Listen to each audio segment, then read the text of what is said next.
så farlig. Gitt en time, vet en utgang. Habibi. Bismillahirrahmanirrahim. Assalamualaikum warahmatullahi wabarakatuh. Perkenalkan, kami dari program studi akuntansi Fakultas Ekonomi Universitas Siliwangi, kelas D angkatan 22, kelompok 2. Video ini dibuat untuk memenuhi tugas dari pengantar perpajakan yang diampu oleh Ibu Neneng Rina Andriani. Di sini kami dari kelompok 2 yang beranggotakan teman saya yaitu Melsa Siti Nuraini, Tia Putri Sugiana, Desi Kapitriasih, Andini Putri Oktaviani, Faranika Jahra, Ananda Yuliani Putri, Rindu Reja Umami, saya sendiri Reka Amelia, Regiana Ainul Yakin, dan Ajharudin Sidik Rais. Di sini kami akan memaparkan materi tentang pengantar perpajakan selama setengah semester. Langsung saja simak, jangan lupa like, comment, and subscribe.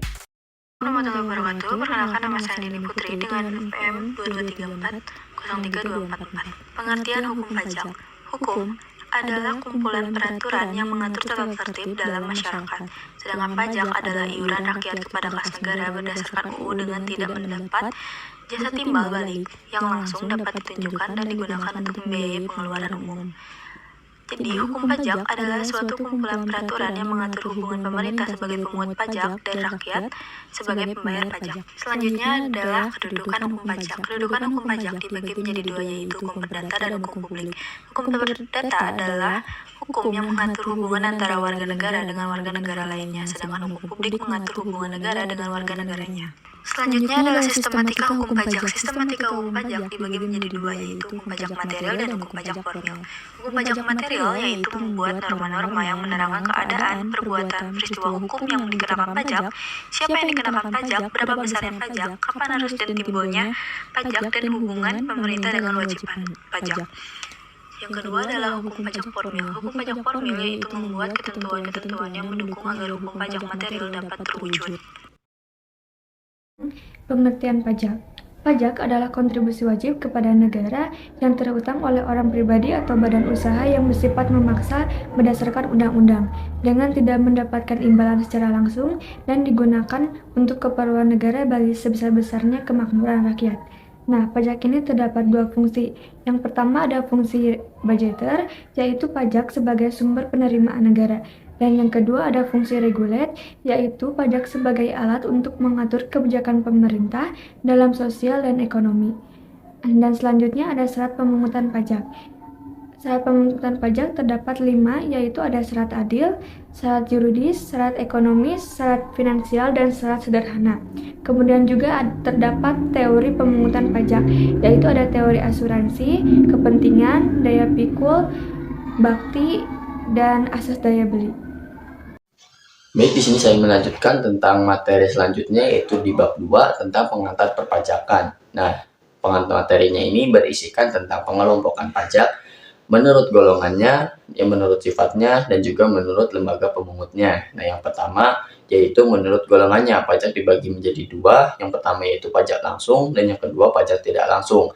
Apa itu pajak langsung? Pajak langsung ialah pajak yang pembebanan pajaknya itu tidak dapat dilimpahkan kepada pihak lain, ataupun pembayaran pajaknya itu harus dilakukan sendiri kepada wajib pajak yang dikenakan pajak tersebut. Sebagai contoh dari pajak langsung adalah pajak penghasilan. Misalnya ketika saya memiliki penghasilan, maka saya sendiri yang harus membayarkan pajak penghasilan tersebut. Nah, yang kedua yaitu pajak tidak langsung. Apa itu pajak tidak langsung? Pajak tidak langsung merupakan pajak yang pembebanan pajaknya itu dapat dilimpahkan kepada pihak lain, sehingga penanggung pertama dari pajak tidak langsung ini memiliki kewenangan untuk melimpahkan pembebanan pajaknya kepada pihak lain, yang mana pihak yang bersangkutan atau pihak yang akan membayar tersebut mampu untuk membayarkan pajak yang terutang. Nah, contohnya itu pajak pertambahan nilai, pajak bea masuk, dan juga pajak ekspor. Nah, yang kedua yaitu pajak menurut sifatnya dibagi menjadi dua, yaitu yang pertama pajak objektif, dan yang kedua yaitu pajak subjektif. Pajak objektif ialah pajak yang pemungutannya itu memperhatikan nilai dari objek pajak tersebut. Nah, contohnya itu ada barang dan juga ada transaksi sehingga akan menimbulkan pajak pertambahan nilai. Nah, yang kedua yaitu pajak subjektif, yang mana pajak ini berpangkal pada subjeknya yaitu berupa wajib pajak. Contohnya itu adalah pajak penghasilan. Nah, yang ketiga itu merupakan menurut lembaga pemungutnya, pajak dibagi menjadi dua yaitu pajak pusat dan juga pajak daerah. Nah, pajak pusat ini merupakan pajak yang pengelolaannya itu dilakukan oleh pemerintah pusat melalui DJP atau Direktorat Jenderal Pajak. Nah, contoh dari pajak pusat ini ialah pajak pertambahan nilai, pajak penghasilan, dan juga pajak bumi bangunan.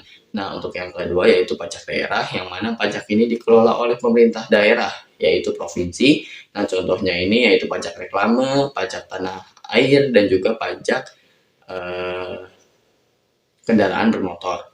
Nah, selanjutnya itu ada timbulnya pajak dikarenakan apa aja? Karena dikeluarkannya SKP, kemudian karena keadaan atau perbuatan, hilangnya pajak.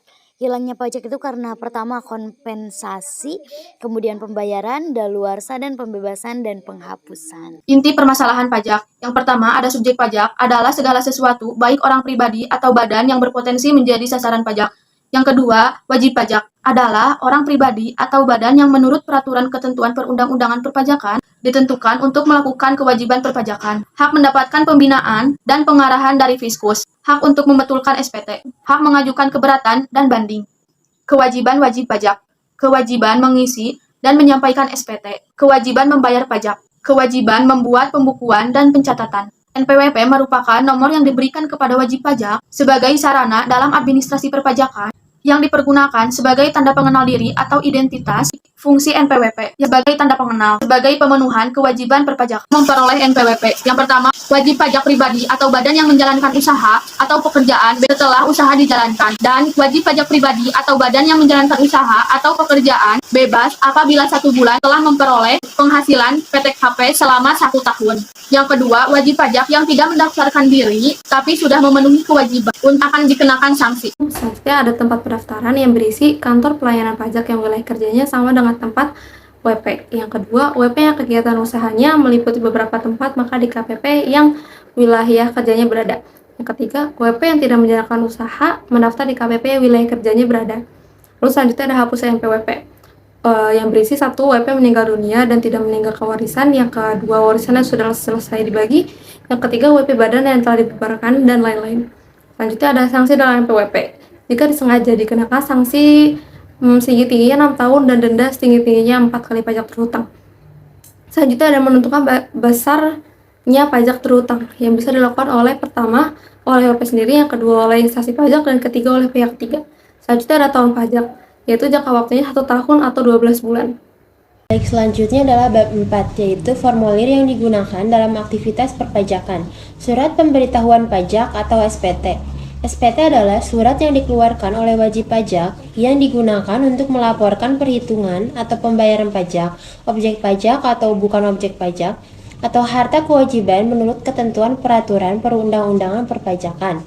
Fungsi SPT yaitu fungsi bagi WPPPH, fungsi bagi WPPKP, dan fungsi bagi pemotong atau pemungut pajak. Jenis SPT, yang pertama SPT massa, yang kedua SPT tahunan.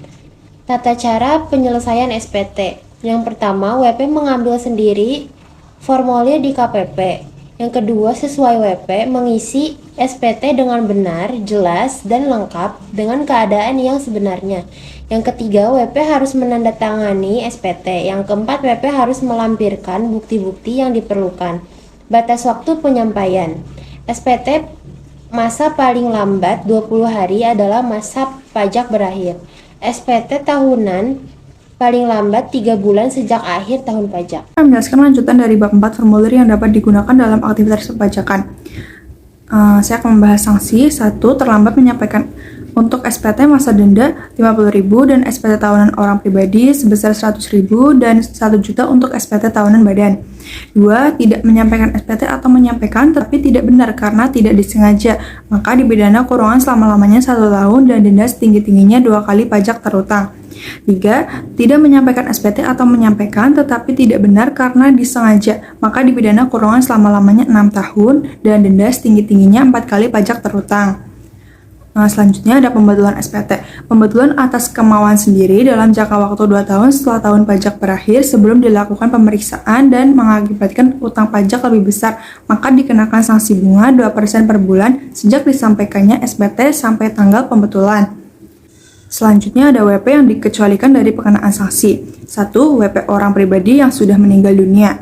2. WP orang pribadi sudah tidak menjalankan usaha lagi.